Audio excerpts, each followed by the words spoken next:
नमस्कार बच्चों, जिला प्रशासन एवं जिला शिक्षा विभाग धमतरी के इस YouTube चैनल में मैं भूमिका देवांगन आप सभी का पुनः स्वागत करती हूँ।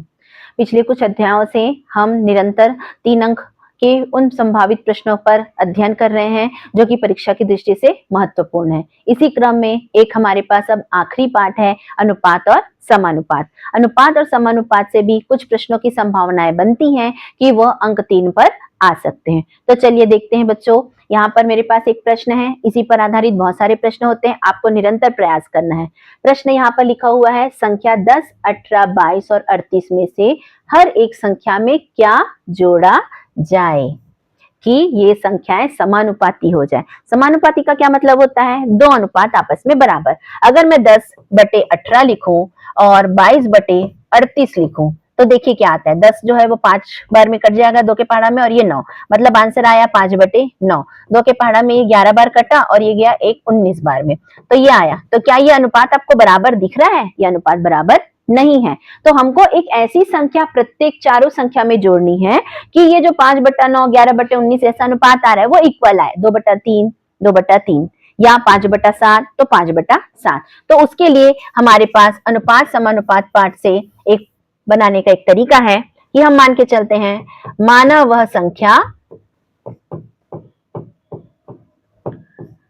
x है, तब की स्थिति में 10 में हमने x जोड़ दिया, 18 में भी x जोड़ दिए, 22 में x और 38 में भी x। अब इसको हमको समानुपात के क्रम में लिखना है।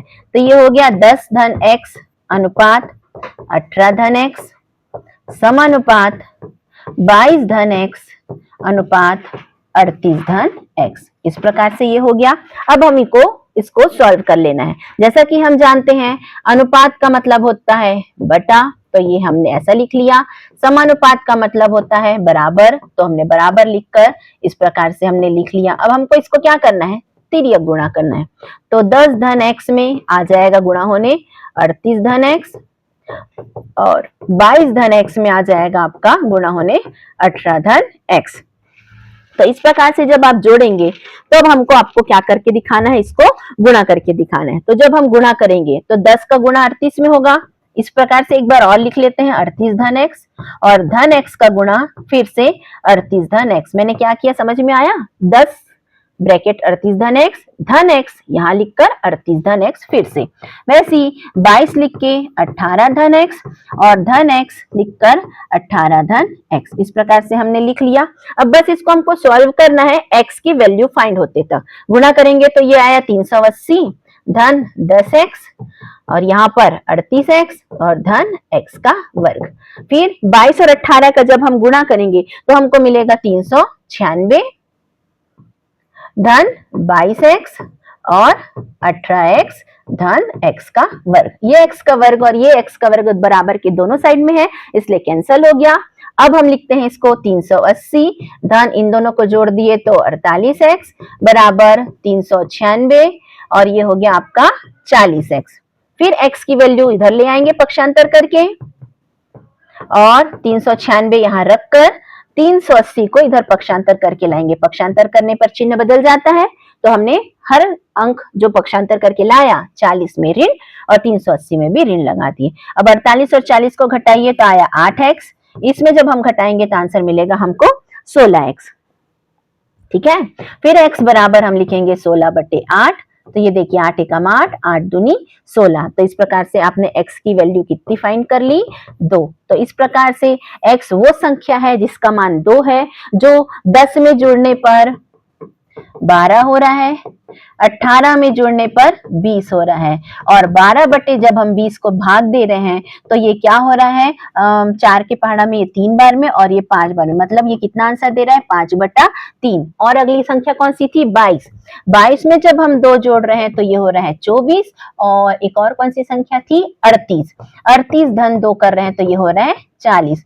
तो यहाँ पर हम 24 बटा जब 40 कर रहे हैं तो कैंसल हो रहा है 8 तिया 24 और 8 पंचे 40। ये देखिए 3/5 और 3/5 अनुपात इक्वल आया। इसका मतलब x 2 जो है यही हमारे प्रश्न का आंसर है, जो कि दिए हुए 10, 18, 22 और 38 को समान अनुपात में रखता है। तो इस प्रकार से आपने देखा बच्चों कि अनुपात और समानुपात पाठ में इस प्रकार के प्रश्न की संभावना बनती है जो 3 अंक पर आधारित है।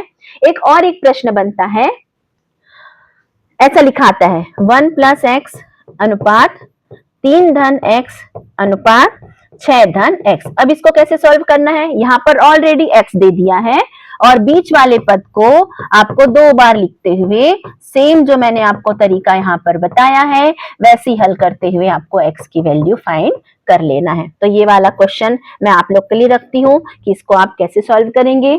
और इसी प्रकार से हमारे 3 अंक पर पूछे जाने वाले बीजगणित पाठ के सभी प्रश्न पूर्ण होते हैं। और इस प्रकार से पूरी बोर्ड परीक्षा में 3 अंक के जो प्रश्न आने वाले हैं उसकी संभावना जो बनी हुई है 3 अंक के लिए, मैंने यहाँ तक प्रयास किया कि आप तक वो चीज पहुंचा सकूं।